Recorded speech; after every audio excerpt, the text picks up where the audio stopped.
positions you don't. And you don't want to overpay for any position. But suddenly in the last couple of months, wide receivers have just started making quarterback money. It's like almost, you've heard of a housing bubble. It's like a wide receiver bubble. Like, we know they're valuable, but I mean, good God, the 19, 20, 30 million a year. It's like, whoa. We have housing bubbles. We have market bubbles. I do think we have a little bit of a wide receiver bubble. So the Niners have Deebo Samuel, and they're in a tough spot. George Kittle is great, but he gets banged up. Brendan Ayuk has been really inconsistent, so he's probably always going to be a 2. And they don't really have a 3. Now, they do run the football better than almost anybody. Their coach is really smart. He elevates everybody. And the Deebo Samuel situation was kind of tricky. So Deebo, people tend to forget this. It's recency bias. Deebo is not a dependable 12-catch-a-game guy. He's erratic. He has 1-catch games. He has 9-catch games. And so San Francisco thought, how do we make him more consistent? We'll add him into the run game. And voila, they found the secret sauce. He runs a little, he receives a little, now he's a big-time player. But he doesn't want that, right? He doesn't want to get banged up like that, and I understand it. But he's not Stephon Diggs. He's not Jamar Chase. You don't get the same receiver every weekend. So they thought, let's add an element to his game with our great coach, Kyle Shanahan. This will now make him a wildly productive player. And he's like, okay, if we're going to do that, I want to be paid now, I want to be paid early, and I want to be paid most. So now we got a real issue. John Lynch talked about this and said, we love him. We don't want to let go of him despite all the rumors you hear. I can't ever imagine, wanting to move on from Deebo. You put yourself through the exercises of, you, even though we don't have a first-round pick, you have to be thorough in this process and prepare for everything. And so you go through and do that. He's just too good of a player. So we've got nothing but love for him and nothing but appreciation for what he's bought. But you just don't let guys like that walk. So let's just think about this for a second. Let's just talk wide receivers broadly, holistically here. Kansas City and Green Bay. You and I, everybody would admit, Kansas City and Green Bay, these are well-run teams. They really are. They're well-run teams.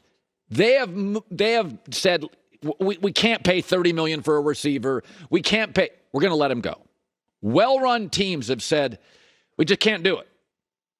Who spent big money this offseason on wide receivers? Jags, Dolphins, Raiders, and the New York Giants have the most expensive wide receiver room in the league.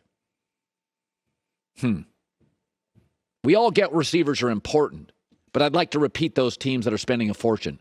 Jags, Dolphins, Giants, Raiders. And I'd like to repeat the teams who are actually getting value out of receivers, seeking, a little budget constraints. Green Bay, Kansas City, and the Rams. The Rams went and got Allen Robinson. They went bargain shopping and kind of stole him. And he may only be a 2, but he's a great 2. So the Rams, they let Robert Woods go. They went bargain shopping, and we think they're a wildly effective team in the wide receiver space. They draft them, and they don't whiff on a lot of them. So all I'm saying here is San Francisco, I understand this, and I've been saying this now for 3 weeks. A few years ago, 3 teams in the NFL went big on running backs. The Panthers with McCaffrey, the Jets with Le'Veon Bell, and the Cowboys with Ezekiel Elliott. Any of them happy with those contracts today, this morning? No, not really. Vikings did with Dalvin Cook. That one you can live with. But there's housing bubbles, and there's stock market bubbles, and there's tech bubbles. San Francisco's saying, we may be in the middle of a wide receiver bubble here, and we like him. But let's not frame this as, he is Jamar Chase as a talent, or he is as dependable as a Stephon Diggs. He was a little erratic, came into a camp not in great shape. 1 year played only 6 games. It wasn't until the Niners said, we're going to add him into the run game, he will be more consistently valuable. And he really was. He was very dynamic last 9-10 games of the year. But you got to be careful here. College football is now giving the NFL 25 guys who can play a year. Like a lot. Now, I'm not saying there's a Jamar Chase in this draft, but there may be a lot of Michael Pittmans with the Colts. There may be 15 of those. And as the world turns, I think it's an interesting proposition. I think if Brandon Ayuk was as good as they had hoped, they'd move off him. He's not, so I don't think they can. A lot of good stuff today. Boy, the Dallas Mavericks, you got to feel good about this. You got the world's worst break. Luka gets hurt, and you're thinking the second game. You have a very young coach with not a lot of coaching experience, Steve Nash, who knows his future, trying to outduel a more experienced guy in the trenches who had been in the NBA on a bench for a long time, and a deeper team, a better team, the Boston Celtics.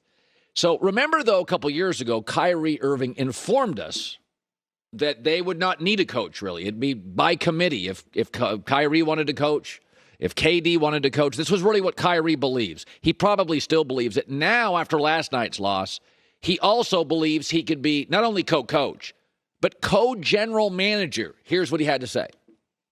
I don't really plan on going anywhere. So, this is, like I said, this is added motivation for our franchise to be at the top of the league for the next few years. And, I'm just looking forward to the summer and just building with our guys here. When I say I'm here with Kev, I think that it really entails us, managing this franchise together alongside Joe and Sean and just our group of family members that we have in our locker room, in our organization. Oh, boy. Us, we. No. Kyrie's that person that loves to tell you he has all the answers. Remember, he said the world's flat.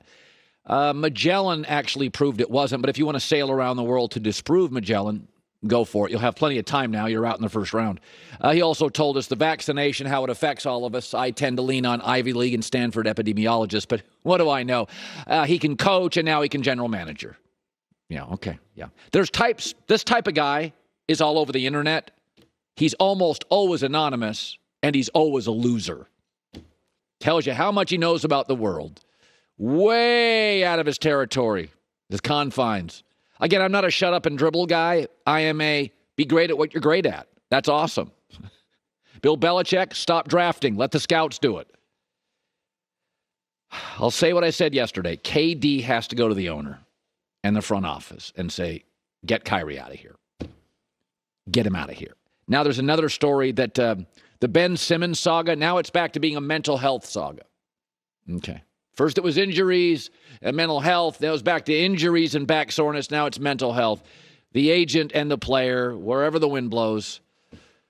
Kevin Durant. Listen, Steph, Clay, and Draymond and Steve Kerr are laughing their butts off.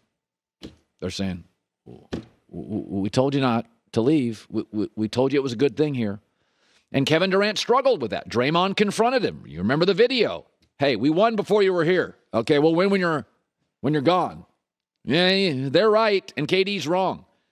Now, careers in the NBA often end sadly. Michael Jordan at the end with the Wizards was ugly. Shaq fell apart physically. Even LeBron now. It's kind of a mess. But Kevin Durant still averages 30 a game and shoots over 50%. It doesn't need to end this way. But he wanted to leave the Warriors because he wanted to prove I can do it my way. And instead, he's proven the opposite. That he does because of his personality. He needs structure. He needs a coach. He needs a reliable teammate. He wanted to show Golden State, I'm going to do my own thing. We've seen it. It doesn't work. And that's okay. A lot of people leave corporations. They're going to start their own business.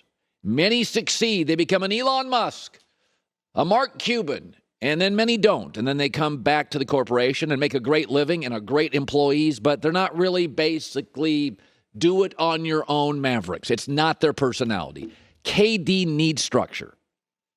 He's a wanderer. Emotionally, he's kind of a wanderer. He needs somebody to rein him in, give him structure, hard coach him.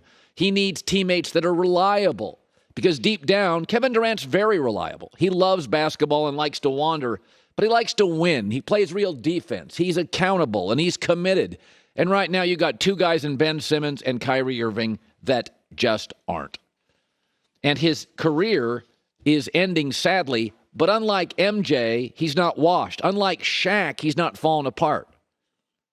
Even LeBron now missing a lot of games. Kevin's a 30-point-per-game player in this league. He is still absolutely as good as anybody on the planet getting a bucket. And he is trapped. And what is the one thing he wouldn't do in San Francisco with the Warriors? And it's not his personality.